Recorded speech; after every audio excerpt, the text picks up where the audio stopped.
Spider-Man always believed that even the smallest good deed could change someone's life. But one evening, when the city was already sinking into twilight, he had to test that belief once again. Why did an arrogant stranger decide to challenge him? And how did a chance encounter lead to dozens of people changing their view of the world? You'll find out right now. Subscribe to the channel, leave a like, and don't miss new videos every day at 2 o'clock. At the center of this story is Spider-Man, who's been patrolling the streets and rooftops of the big city for more than a day. He doesn't chase fame, but he's always ready to help someone in trouble. Tonight, our hero is resting on the edge of a tall building, enjoying the peaceful view of the glowing metropolis. Yet the peace is deceptive. Close by, a conflict is already brewing that will test Spider-Man's resolve. On the same rooftop is a young, ambitious man named Zachary Beck, portrayed by Adam Driver. Selfish and overconfident, he looks down on those around him, literally and figuratively, since they're on the top of a skyscraper. Zachary believes that only power and status matter in this world. A few bystanders are also there, drawn by the panoramic view of the city, but they end up unwitting spectators to a looming confrontation. Spider-Man, dressed casually in dark jeans, a red hoodie over a simple t-shirt, and sneakers, notices how Zachary rudely brushed off someone who just asked for help taking a sunset photo. Zachary shoved the man away and snapped, "Figure it out yourself. I've got better things to do." Our hero gently stopped his raised hand, pointing out that shoving someone isn't the best way to earn respect. "Who do you think you are to tell me what to do?" Zachary demanded, glaring at Spider-Man. "I'm just a person who believes helping others is normal," the hero replied calmly. Reluctantly, Zachary lowered his hand and stepped away. Everyone thought that was the end of it. Still, the tension in the air felt like a storm that hadn't quite broken yet. Spider-Man felt a bit awkward for intervening in someone else's quarrel, but he couldn't stand by when someone was being bullied. One of the onlookers gave him a grateful nod, while Zachary muttered under his breath, "Look at you, some kind of righteous savior. Nobody needs your help, kid." "You're mistaken," Spider-Man said quietly. "There's always someone who needs support, even if they won't admit it."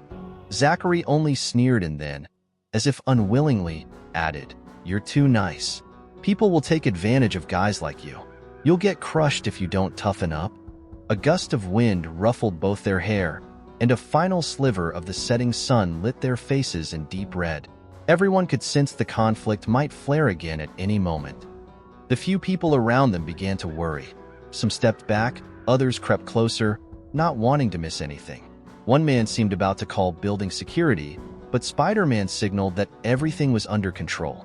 "All right, I'm not going to fight here," Zachary growled, acting disinterested.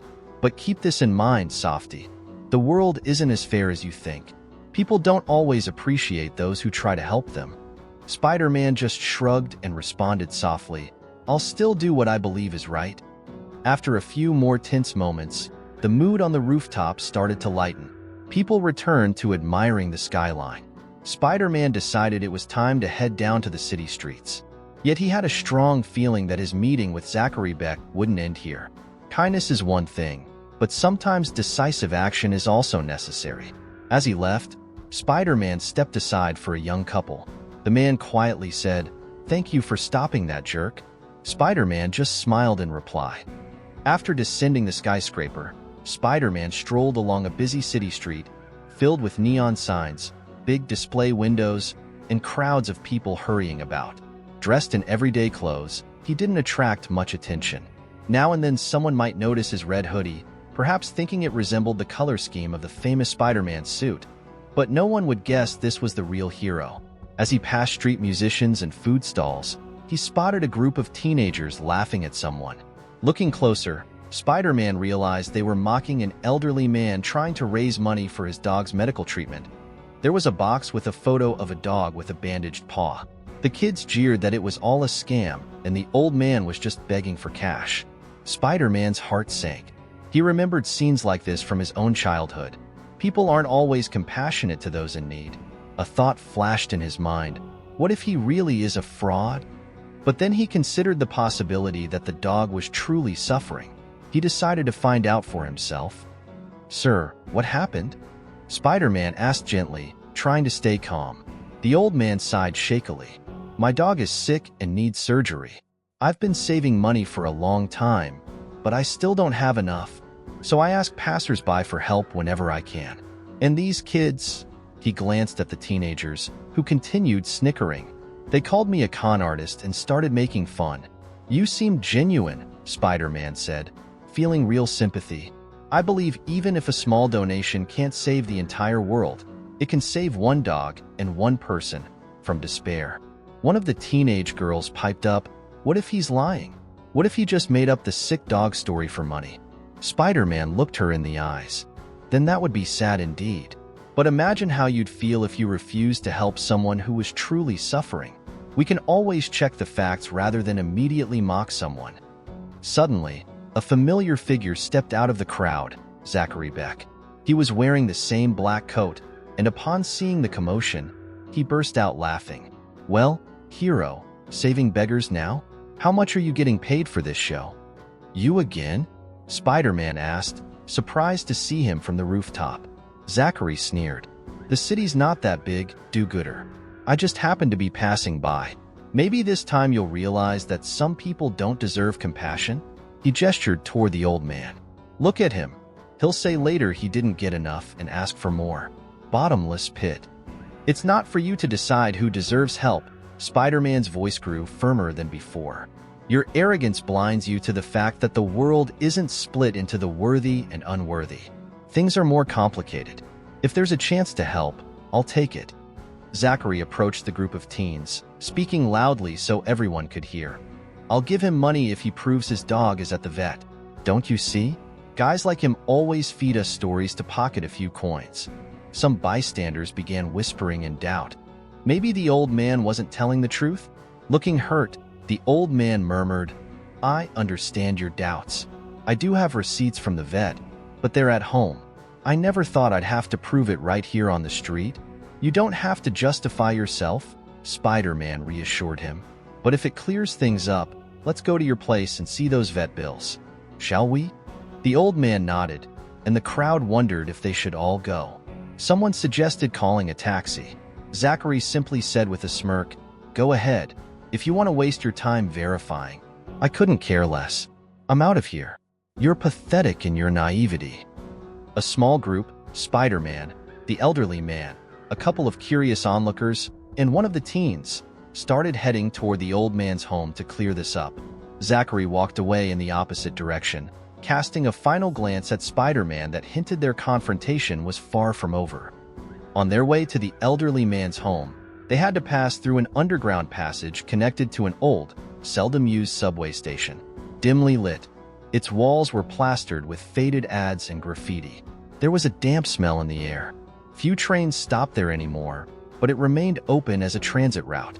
As they descended, Spider-Man noticed that the teen who had joined them seemed increasingly thoughtful, perhaps torn between lingering bravado and growing remorse. The old man trailed behind, stepping carefully down the stairs. He clearly felt uncomfortable having to prove his honesty. Spider-Man helped carry the box with the dog's photo and the few coins inside. Sorry you have to waste your time, the old man mumbled. I just feel so embarrassed. Spider-Man shook his head. No, it's all right. If this helps clear your name, it's worth it. The teen following them finally spoke up. Listen, sorry if we were rude. I didn't really think you were lying. It's just, he trailed off. You were afraid your friends would think you were weak if you felt compassion?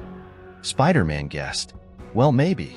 My friends always say the world belongs to the strong. I don't want to look gullible. The old man walked closer. Being kind doesn't mean being gullible, kid. I've lived a long time and learned that kindness is also a kind of strength. The teen nodded sheepishly. Suddenly, heavy footsteps echoed from the darkness ahead. Two thugs in sports jackets appeared, clearly helpers of the main antagonist. They seemed to be waiting there in this desolate space. Hey, guys, look who showed up, one said, eyeing Spider-Man and the others. You're the one who messed with our boss, right? Zachary thinks nice guys like you don't belong in this city. Spider-Man tensed. Why do you care? We're just minding our own business. Ha, our boss wants you to get the message. If you keep sticking your nose into other people's problems, you're gonna have trouble." The old man flinched, and the teen exclaimed nervously, What do we do now?" Spider-Man stepped forward. "Don't worry. I'm not looking for a fight, but I won't let you scare us." The thugs looked at each other and lunged at Spider-Man. Without warning, one tried to grab the hood of his sweatshirt, but Spider-Man deftly dodged. The other took a swing and also missed. Years of training and natural agility let Spider-Man evade their clumsy attacks. "Guys, aren't you tired of this? We could just talk," Spider-Man said, gently pushing one attacker aside. One thug gasped, "Why play savior to everyone around you? Think all these people are your responsibility?" "No," Spider-Man sighed, "but I won't let them be hurt if I can help it." The brief scuffle ended quickly. Spider-Man stayed composed, dodging blows and using simple moves to disable his opponents without serious harm. Eventually, they fell to the tiled floor, groaning and rubbing their bruises. One muttered, "He's too fast." "Tell Zachary that violence isn't the best way to prove anything," Spider-Man said curtly, checking on his companions. Realizing they couldn't beat him, the thugs fled. Spider-Man watched them go with mild regret but firm determination. "That's what arrogance and blind faith in brute force leads to," he said softly. "I hope they learn something from this." Once things calmed down, Spider-Man helped the old man pick up the donation box he dropped in fear, then suggested they leave the subway station as soon as possible. As they departed, they heard the screech of wheels on tracks in the distance. A rare train was pulling into the empty station, reminding them that everyone's journey is different, yet they sometimes converge in the most unexpected places. They finally neared the district where the elderly man lived. Unfortunately, the direct path to his rundown house went past a large, disused warehouse that once served as a logistics center. Now it was dark, damp, and battered by the wind. The old man suggested going around, but that would add another half hour. The teen sighed, "I have a curfew. My parents will worry. Maybe we should risk going through?" Spider-Man assessed the situation. "All right, let's move carefully, together, and we won't linger." They slipped through the gloom near the rusty gates. Suddenly, the gates creaked open, and there stood Zachary Beck. He had arrived first and was waiting, flanked by the same henchman, looking angrier than before. It seemed like an ambush. "Well, hello again, do-gooder," Zachary said coolly. "Looks like you still don't take advice. Do you get it now that your naive kindness will only lead to failure? Why are you so angry about someone helping others?" Spider-Man asked quietly, keeping his eyes on his opponent. "Because the world is cruel," Zachary replied. "All those people around you are really only looking out for themselves. As soon as it benefits them, they'll betray you. I've seen it happen. Kindness? It's worthless if it doesn't give you power or money." Spider-Man took a step forward. "If you were betrayed, that doesn't mean everyone is the same. There's good in people. You just have to give it a chance." Zachary smirked. "Prove it then." Zachary signaled his henchmen. They spread out, closing in on Spider-Man. The old man and the teen stepped back, trying to keep out of danger. "Get out of here. Try to find an exit," Spider-Man whispered to them. "I'll hold them off."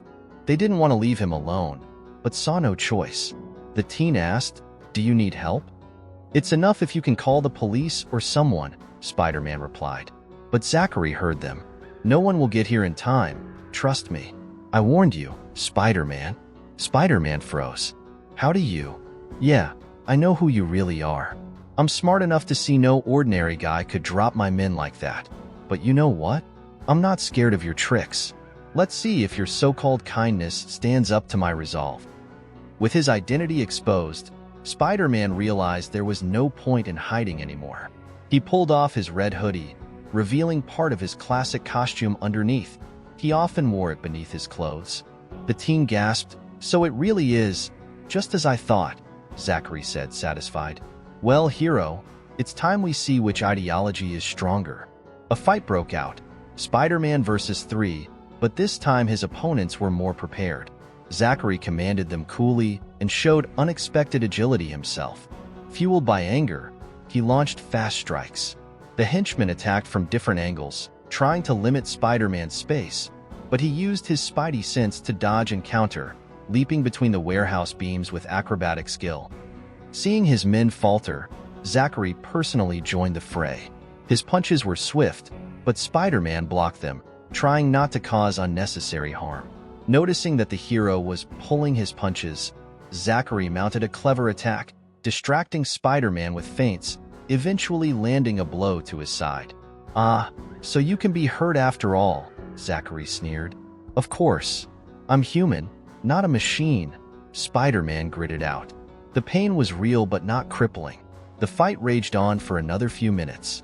The presence of the old man and teen, who tried calling the police, distracted Spider-Man, but he wouldn't abandon them. Finally, using a series of acrobatic moves and webbing from his shooters, tucked under his hoodie, Spider-Man incapacitated the henchman. Zachary was alone. "In this, Zachary," Spider-Man said, catching his breath. "You won't win by hating everyone." "I don't believe your fairy tales about kindness," Zachary spat back. "It'll only make you weak." "No, it gives me the strength to keep going, even when I'm tired. Because I know what I'm fighting for, people who need help." At that moment, police sirens sounded outside. Zachary looked unsettled as patrol cars pulled up. It seemed the teen had successfully made the call. "Damn," the antagonist hissed. "This isn't over, Spider-Man. Remember, I'll be back." A few hours later, the old man finally brought Spider-Man and the others to his modest home near a city park, where he showed them the vet's receipts and more photos of his sick dog awaiting surgery. The teen was deeply moved when he realized the man wasn't lying at all. Moreover, the elderly gentleman had already paid part of the medical bills and just needed a bit more for the remainder. Spider-Man helped the old man set up an online fundraiser. The teen promised he'd tell his friends and everyone he knew that he had been wrong about pointless kindness. Close to dawn, Spider-Man, tired but content, decided to walk through a quiet park path to unwind and reflect on the night's events. The air was fresh, birds were beginning to sing, and the first rays of morning sunlight were filtering through the leaves. Suddenly, he heard a familiar voice behind him. "Aren't you tired of wandering around alone in places like this?" It was Zachary, standing a short distance away, without his henchmen and without any obvious threat. He seemed to have come alone. "Think I'm here for another fight?" Zachary asked with a bitter grin. Spider-Man exhaled. "Depends why you came. I'm not looking to fight." "Neither am I." Zachary stared at the water in the pond, as if avoiding the hero's gaze. "The police questioned me, but there wasn't enough evidence to charge me with anything serious. So I'm free for now. But I can't forget that you spared me when you could have handed me over." Spider-Man stayed silent, letting him talk. "I'm angry at the world," Zachary continued, "because I was betrayed. When I was younger, I wanted to help everyone, but I saw how people exploit your trust. Since then, I decided to be strong, to stand above all those weaklings who get duped by ideas of kindness." Spider-Man turned to him. "I understand it hurts when someone betrays you, but you can't judge everyone by that one experience, or even a few. Every day, someone does something good for no personal gain, just because it's right." Zachary sighed. "Easy for you to say. You have superpowers. You can protect yourself, but ordinary people, they're vulnerable. Power can be used for evil too," Spider-Man replied. "But I choose to help, and that doesn't make me weaker. Try trusting kindness at least once, and you might see real results." Zachary clenched his fists, but not in aggression. It seemed more like internal turmoil. "I don't know if I can, but the fact that you didn't finish me off when you could have, that means something. Feels weird. Everyone who ever called themselves a hero just wanted to crush me in response to my arrogance. But you, I don't want to crush anyone," Spider-Man said with a smile. "I have no desire to sink to the level of pure violence. I want to prove the world can change if we commit good deeds." At that moment, they heard voices in the distance, people jogging with their dogs at daybreak. One dog suddenly slipped out of its leash and tore off haphazardly. It headed down a steep, grassy slope toward the water, skidding and yelping in panic. Zachary and Spider-Man both dashed toward the dog. Spider-Man quickly shot webbing to catch the pup before it fell into the pond. Zachary, though he lacked superpowers, managed to support Spider-Man, grabbing his shoulder as he leaned too far over the slope. Together, they saved the dog. Its owner ran over, thanking both men profusely. Zachary stood there, looking bewildered, uncertain how to respond to genuine gratitude. "Guess that's your first good deed in a while, huh?" Spider-Man teased. I just," Zachary stammered, seeming unaccustomed to kindness, but something new flashed in his eyes, like a hint of realization that the situation wasn't at all what he'd expected. After that small episode, something akin to remorse flickered in Zachary's expression. Maybe he wasn't fully prepared to admit he'd been wrong, but there had been a major shift inside him. For the first time in a long while, he saw how goodness could spark real gratitude instead of weakness. Meanwhile, the elderly man finally raised enough money thanks to people who heard his story online. His dog received the operation and began to recover. The teen who'd mocked that old man helped carry groceries and volunteered while the dog healed. People all over the city started to believe that small acts of kindness can make a real difference. And Spider-Man, as always, remained apart from the spotlight. He never asked for recognition. Saving lives and seeing relieved smiles was enough. As for Zachary, though he might not change overnight, he began rethinking his worldview. Not long ago, he believed the world revolved around power and vanity. Now he'd seen how a simple example of kindness could transform people's lives. That's where true strength lies. In our deeds, not in arrogance. Even a small act of kindness can set off a chain reaction of positive change. That's the main lesson, not just for the antagonist, but for everyone who witnesses this story. This story shows that one small deed can spark great change. Even if you're not immediately recognized or appreciated, kindness always finds its way into someone's heart. Spider-Man remains an example of humanity and humility despite his incredible abilities. And maybe that humble kindness is exactly what inspires others to reflect and spread more light in the world. Thank you all for watching. Don't forget to leave a like, subscribe, and turn on notifications. New videos come out every day at 2 o'clock.